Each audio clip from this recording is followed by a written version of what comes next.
আমার সোনা কেন কাঁদছে আর আমার শ্বশুরমশাই আর শাশুড়ি মা কোথায় যাচ্ছে যে আমার সোনা এত কান্না করছে? তো তোমাদের এই ভিডিওর মধ্যে সবই আমি জানাবো। তো আমার শ্বশুরমশাই আর শাশুড়ি মা যাবেন পুরী জগন্নাথ মন্দির। তো বলে না, ভগবান যদি না টানায় সেখানে যেতে পারবে না।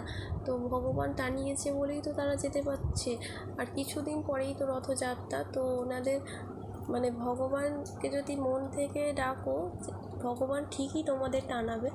তো আমার শাশুড়ি মা শ্বশুরমশাই যাচ্ছিলেন, আর আমি তাড়াহুড়ো করে দেখো ঘরদোর মুছে নিচ্ছি। ওনাদের বিকেল 5টায় ট্রেন আছে, তো তাড়াতাড়ি তো বেরোতে হবে।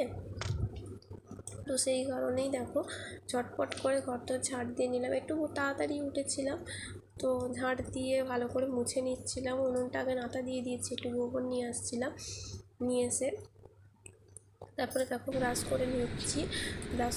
আমার সোনা এখন ওঠেনি, তো একটুখানি ঘুরে নিচ্ছিলাম উঠোনটায়। আর যে ওয়েদারটা কত সুন্দর দেখো, সকালের ওয়েদারটা। তো আমার সোনা উঠে পড়েছে, ওকে ব্রাশ করে দিলাম।